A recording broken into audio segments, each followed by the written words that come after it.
we've all belittled God, and God, being just, right, and holy, is not going to allow the belittlement of his name. I'm so grateful to be out of this life. I have clear, conclusive proof that humans can't be more than thousands of years old. Does God love you if you're gay? And now, listen to these profound words by Dr. Jack House. Is there a hell? Heaven, the place where the Lord God Almighty dwells. Darwinism cannot explain gravity, it cannot explain thermodynamics. Most of all, it cannot explain how life began. When do you feel this blatant turn towards the occult and witchcraft really took on its momentum? This means that the New Jerusalem is over 5,000 times higher than New York City. Each prayer cloth is simply a cloth cut out of felt. I think they live in a little teeny box. They cannot look outside that box for the giant spacelessness of time. It's me, it's Kent. I'm a brand new Christian, and Lord, this is all confusing to me. I'll just tell you right now, I'm confused about a lot of things. And I was like, well, it's in the Bible. Duh.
With that in mind, welcome to the Slam Chasm.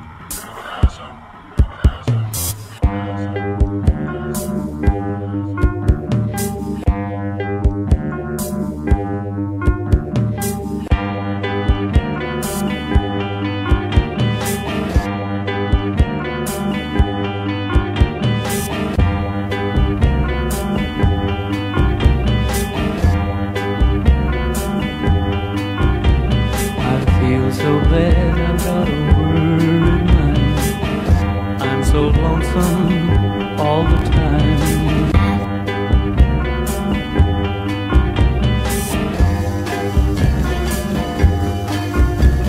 I feel so bad I've got a worried mind.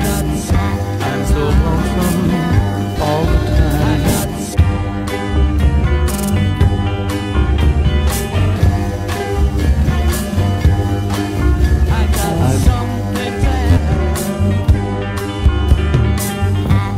I left my baby behind on the Bayou.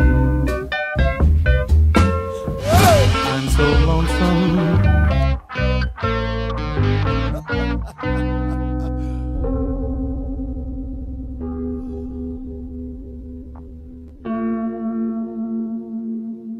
Maybe I should have listened.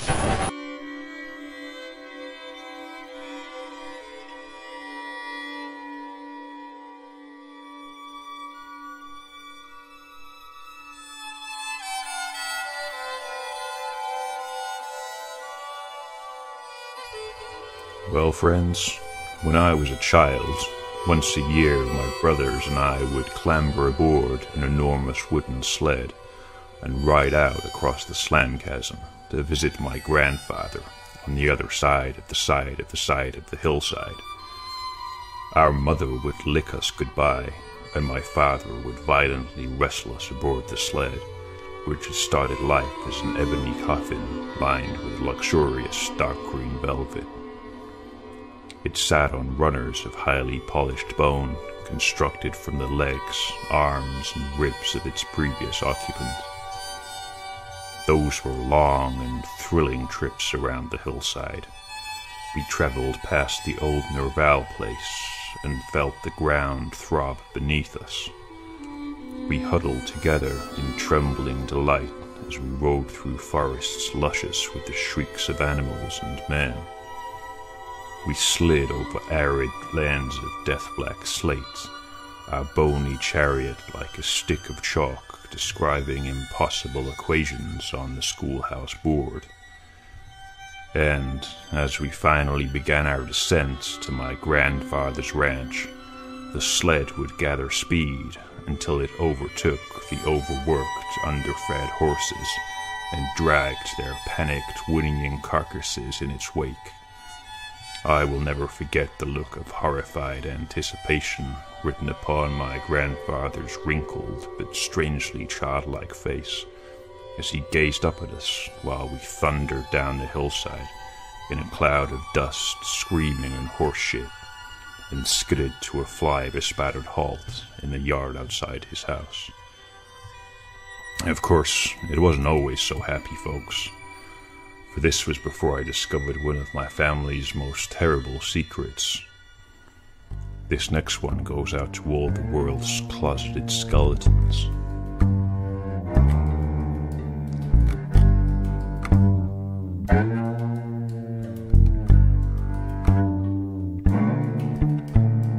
Moulin Rouge is where you want to go. Moulin Rouge, so many wishes to go.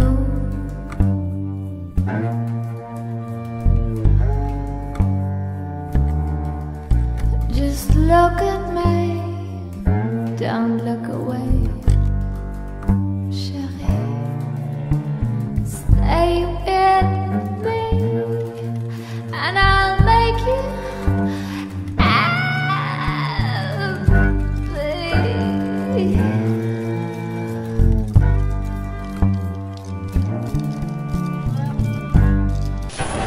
Some of them were really anti-religious, like Jefferson.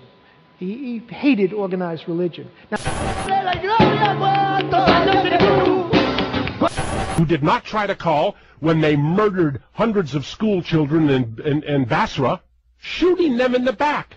You didn't call.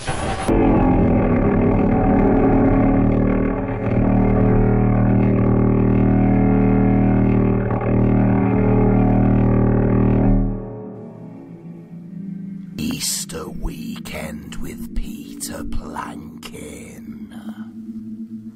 Friday. Oh yes, of course. 2 days before tomorrow, when I was seeping my sentiments onto mother's card, I had noticed that some of the collage I had made was still wriggling on its staples. Little wigglers. Maybe I'll just leave it though, I brain thunk. The old girl does enjoy wigglers so much so that she farms them in her rump and mummy funnel. Mummy funnel. My mouth filled up with blood when I was brushing my tooths, so I swallowed it down. I've always been the opposite of Dracula. I spent the rest of the day staring out of the belfry past yesterday's buildings looking for Papa's comings. The night fell in on me and still Papa no come. Oh well, maybe tomorrow. I chiselled into my chest. I chiseled into my chest.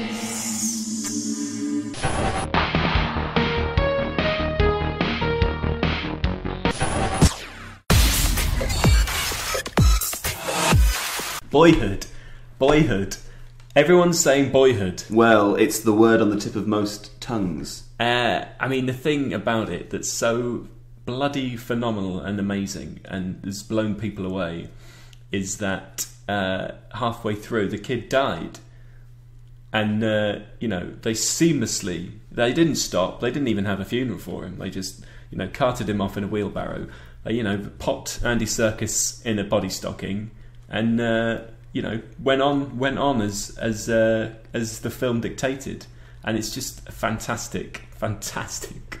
Well, there's a lot of confidence in that decision, some might say, and I think that's one of the reasons why Linklater eventually won Best Director as well, because I think to continue in the process of making a film about a growing boy after that boy has perished, it's a ballsy one, isn't it? Of course, one of the stories as well was that there was an option for Jim Henson to come in and take over, but the problem was, of course, the boy wasn't finished growing, and as we know, corpses don't continue to grow, so that was why Jim didn't get the job. But Andy Serkis, he lobbied hard for it. I mean, he had an amazing. There's some great examples up on Instagram. Yeah. Of the kind of concept design that Jim was going for. Well, and of course the other dead boys that he was going to use as the vocal character grew. Well, yeah. He had like a whole array. He had a 15-year-old and then a 16-year-old and an 18-year-old, and he was gonna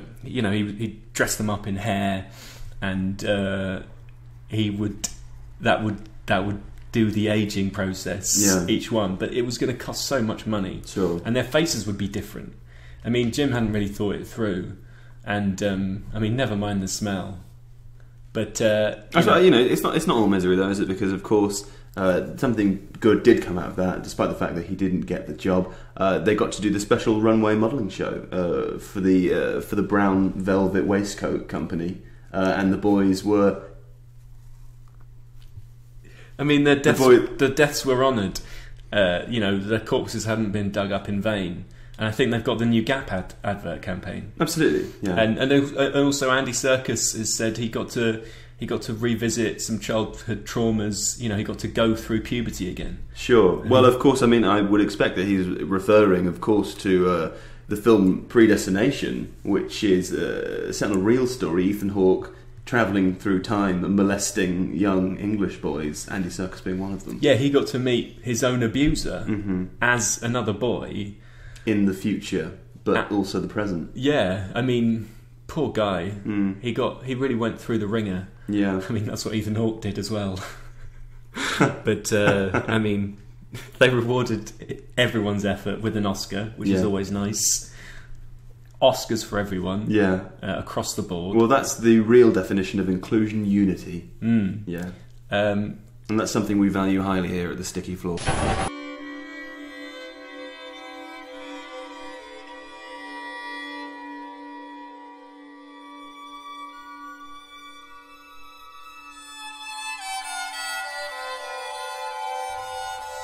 My grandfather was a lonely man, shunned by the world and responding in kind.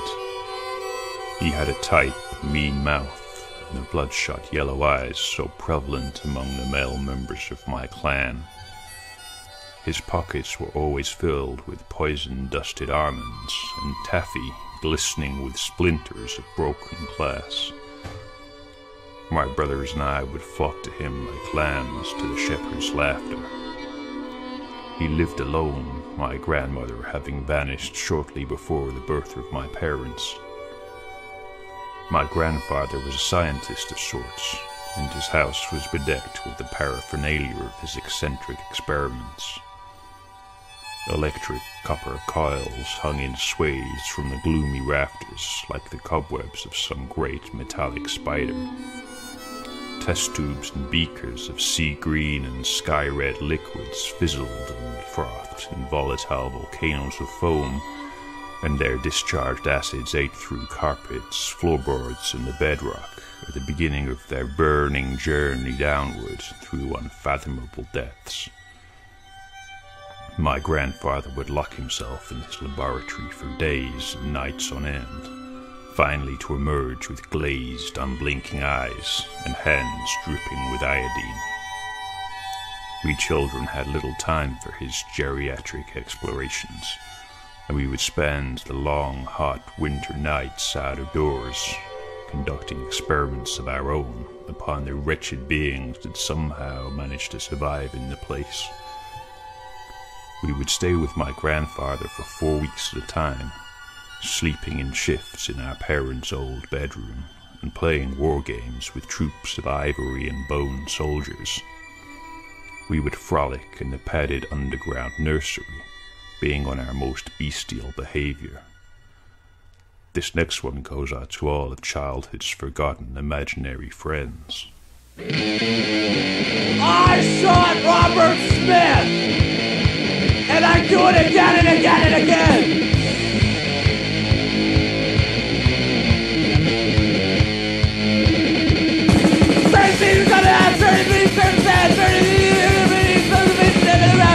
I'm alive! I'm dead! I'm alive! I'm dead! I'm alive! I'm dead! I'm dead! Kill now!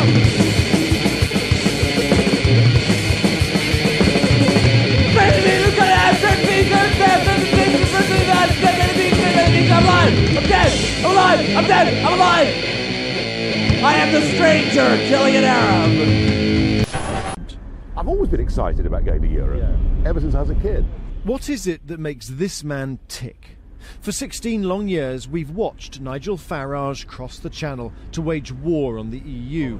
But sometimes he puts politics on hold to indulge a secret, nocturnal passion. Good evening, everybody. Good evening.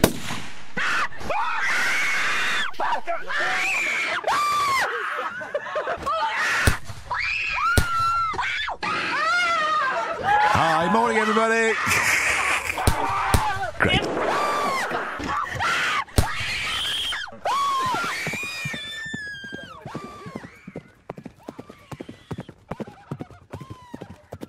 Somewhere inside this suit, there is a man, the hunter-gatherer, desperate to break out.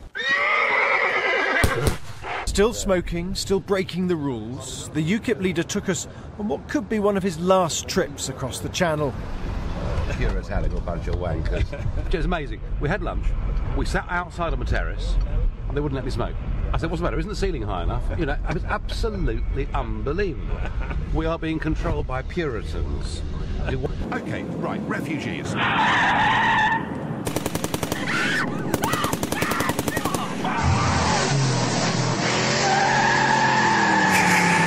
South of Calais, everything's awful. So I get up at 5 in the morning to come and do things like this. Yeah. No, I love catching them, but not just the catching of them. I like the cooking of them, the preparing of them. That opportunity was created in part here at the European Parliament, where his assault on Brussels generated headlines. But did his rudeness towards Europeans here encourage racism? Increasing numbers of the black and ethnic minorities. We've got rid of them. Hello, good morning. Your main condition for... Two of his children as well. Hi. Yeah. This may surprise you, Mina. All right? She was asleep when I called. But do you live every day as if it might be your last? Oh, absolutely. You know, I mean, everything at full pelt. Firing off in all directions. Good morning. Sanity. Well,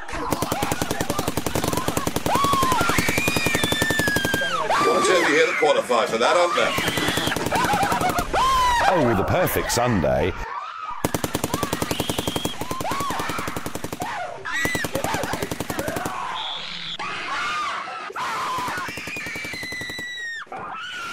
Bit lonely today. There's a call for you.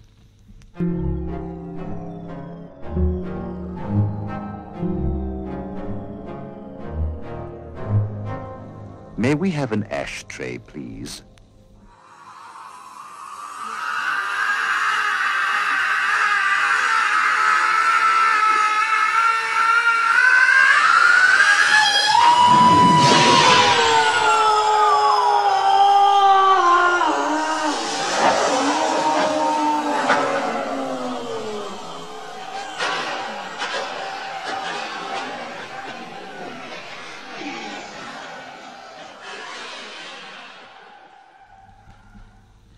I'd like some assorted appetizers.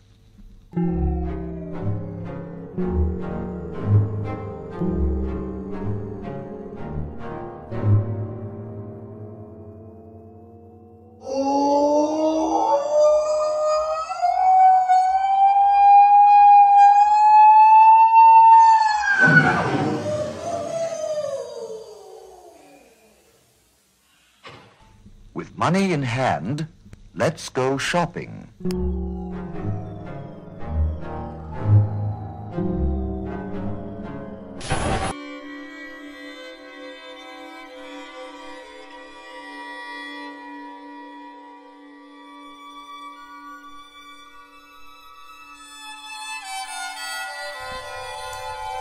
Well, folks, before long, I noticed a curious thing. Each year we seemed to return with one fewer brother than we had set out with. My parents would insist this was not the case, and since my brothers and I were so alike, I could never be sure exactly who was missing. Hell, sometimes I even thought it might be myself. One year, for example, I could have sworn that my brother Mungo had failed to return with us. But upon mentioning this to my parents, I was told that no such brother had ever existed, and that I must have imagined this strange child, born with a black moon-shaped birthmark on his left cheek. Besides, there were always the same number of mouths to feed each time we returned home, for in our absence a new member of the family would have emerged from beneath my mother, and so the dynasty continued in an equilibrium of cursed fecundity. We also seemed to age more rapidly during our annual trips to the old man's house. One year, on our return from our allotted 4-week sojourn, we were all noticeably bigger, broader, and more hirsute than we had been before we left. We spoke in deeper voices, had appetites unusual for children so young, and became enchanted with the forests of wiry black hair sprouting from various clefts about our bodies. After the following year's holiday, 1 or 2 of my brothers returned with thick, lustrous beards. They were just 8 years old.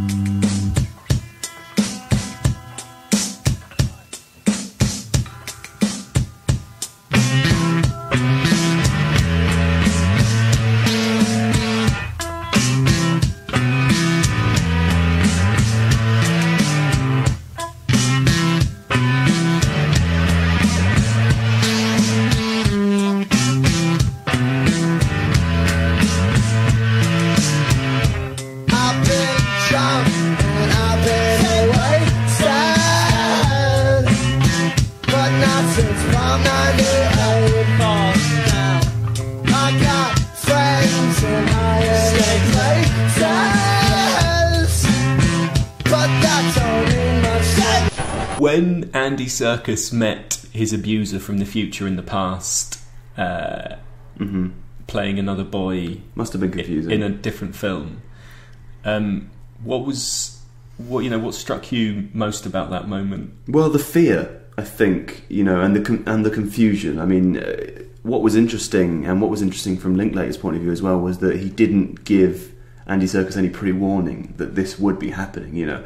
Richard Linklater is a director who's very obsessed with capturing real emotions. Famously in the film Before Midnight, Julie Delpy's character, just before a scene, is actually pushed into a very climactic sea and drenched. And she comes back terrified, and the anxiety there is real. It's palpable. So that's kind of what you see on the face of Andy Serkis, is a confused, sad, vulnerable middle-aged man who is in a professional working capacity, has come face to face, with the future version of a man who time travelled and abused him in the past. Yeah, and that means you can't buy that. You cannot act that. That's something real. Yeah, you can't buy that. But also what people don't realise is that makes Richard Linklater a soothsayer. I mean, he can see into the future. He saw into the future that Ethan Hawke had travelled back in time to do this in the first place. Well, it's a shame that he didn't see that the boy would die. Otherwise, you would imagine that perhaps he would pick a different boy. Well, maybe he did, and maybe that was his evil plan all along. I mean, maybe he shouldn't have done any of that just to make a film about a boy. Well, I mean, we've all seen the film. It was obviously worth it, and everyone got Oscars. Everyone. So.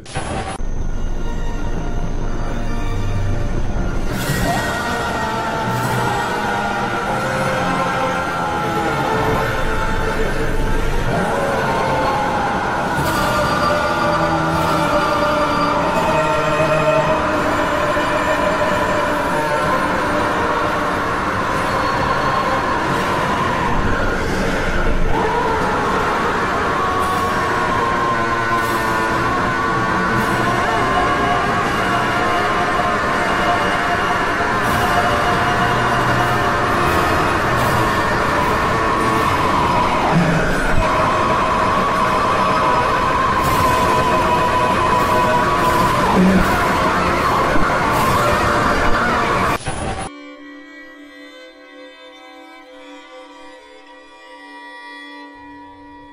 each of our annual vacations, my grandfather's behavior seemed more and more erratic. It was almost as though in between each visit he became an entirely new person. He still recognized us all, however, and I would sometimes catch him looking at one or the other of us with a conspiratorial gleam in his eye. Nonetheless, he continued on his scientific excursions and would spend more and more time apart from us, until on one occasion he failed to materialize from his laboratory at all during the entire course of our visit. After 3 weeks, my brothers and I eventually plucked up the courage, or perhaps hunger, to force open the door of the laboratory using a rigor mortis struck body of a creek alligator as a rudimentary battering ram. On entering, we immediately found my grandfather and his bodies laid out peacefully on trestle tables about the room were the naked cadavers of perhaps a dozen old men. Each had a small, mean mouth. Each had bloodshot yellow eyes, and on the left cheek of one of them was a black, moon-shaped birthmark. Each one of the bodies was my grandfather, and each one was my brother. In between the tables, lying on the floor, was another body. He still wore my grandfather's clothes, and looked to have tripped and fallen, smashing his frail eggshell skull on the rough concrete floor. My brothers and I searched his pockets, and in amongst the poisoned confectionery found a single broken ivory soldier. He must have kept it as a keepsake of the previous year's holiday, the last he had spent among children of his own age. For in our absence he had grown old, until the day he took over his predecessor's work and continued his esoteric travails, waiting for his replacement to arrive in a horse-drawn coffin. Such are the fond memories of childhood holidays here in the Slam Chasm.